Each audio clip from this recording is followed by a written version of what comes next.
Sport Actu, c'est l'actu sport. En ce lundi 12 septembre, que s'est-il passé? On démarre avec du tennis et la finale de l'US Open.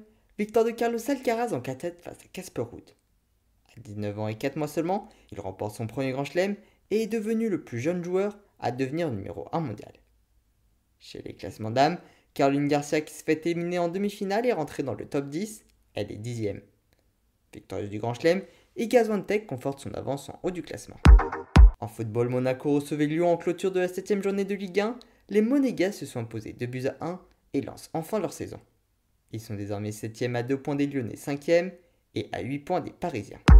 Également en football, il y avait la première journée de D1 Arkema ce week-end. Les Lyonnaises et les Parisiennes, que ce soit le PSG ou le Paris FC, se sont imposés, tout comme Bordeaux et Montpellier.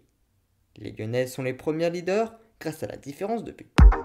En rugby, clôture de la deuxième journée de top 14, grosse victoire 28-8 de Toulouse face à Toulon. Les Toulousains prennent donc la tête du championnat devant La Rochelle. Les Toulonnais, eux, sont 6ème. Également en rugby, les Françaises disputaient hier soir leur petite finale de Coupe du Monde en Afrique du Sud. Elles se sont imposées 29-7 et montent donc une nouvelle fois sur le podium international après l'argent aux Jeux Olympiques de Tokyo. Ce sont les Australiennes victorieuses des Néo-Zélandaises qui ont été titrées. Chez les hommes, la finale opposait les Fidji à la Nouvelle-Zélande et les Néo-Zélandais se sont également inclinés. Les Français disputaient quant à eux le match de la 5ème place après avoir été éliminés en quart de finale. Ils terminent finalement 6ème après s'être inclinés 7-10 face à l'Argentine.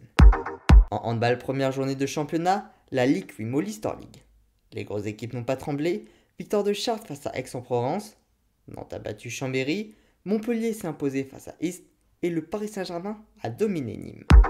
En basket 3-3, les Français disputaient la finale de l'Euro face aux Pays-Bas. Championnes du monde en juin dernier, elles sont allées chercher un autre titre en battant les Néerlandaises 21-24.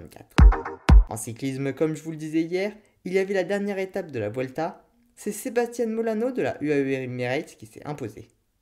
Le Belge Remco Evenepoel de la Quick-Step Alpha Vinyl remporte à 22 ans seulement cette édition, son premier grand tour. Il met d'ailleurs fin à 44 ans sans victoire belge sur un grand tour. Également en cyclisme, il y avait dans la nuit le Grand Prix de Montréal, victoire de Tadej Pogacar qui s'est imposé dans un petit groupe composé de Wout van Aert arrivé 2ème et de David Gaudu arrivé 5ème. Enfin en volée, hier soir se tenait la finale des championnats du monde entre l'Italie et la Pologne.